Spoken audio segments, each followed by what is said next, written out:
मानक आशुलिपि अभ्यास छठा।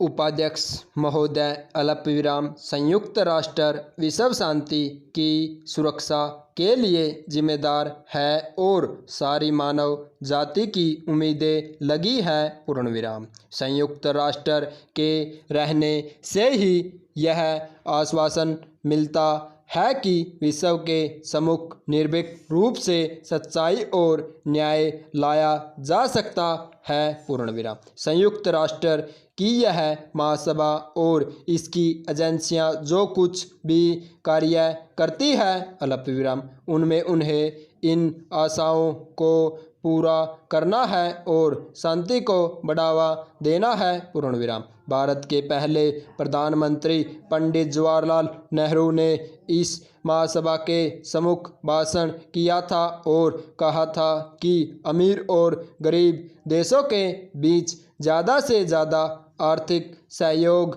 बढ़ाया जाए, पूर्णविराम। व्यापार और विकास के विषय पर 2 बड़े अंतर्राष्ट्रीय सम्मेलन भी आयोजित किए गए थे, पूर्णविराम।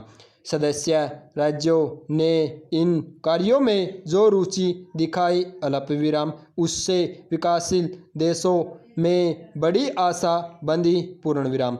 हमने बड़े देशों की शक्ति में भागीदार होने की चेष्टा नहीं की और न हमने यह चाहा कि वे हमारी आवश्यकताओं को पूरा करने की खातिर अपने लोगों की इच्छाओं का बलिदान करें, पूर्णविराम।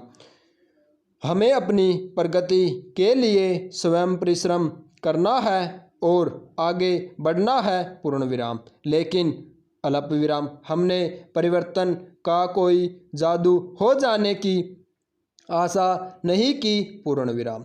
हम अच्छी तरह से जानते हैं कि विकास का मार्ग कितना लंबा और कठिन है, पूर्णविराम।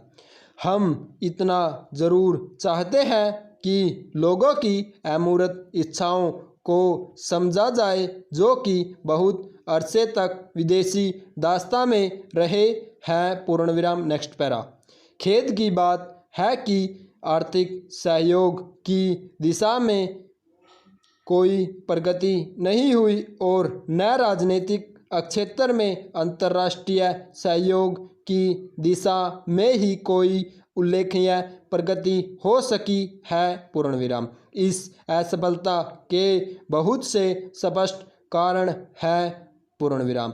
राजनीति पर आर्थिक और फौजी शक्ति का प्रभुत्व बना रहा, पूर्णविराम। नीति बनाते और उस पर अमल करते समय अब भी यह ख्याल रहता है कि प्रभाव क्षेत्र कैसे तैयार किया जाए, पूर्णविराम। अन्य राष्ट्रों को अपने मंसूबों में डालने की इच्छा से ही प्रचार किया जाता है और इससे अविश्वास के बीज बोए जा रहे हैं, पूर्णविराम। स्टॉप।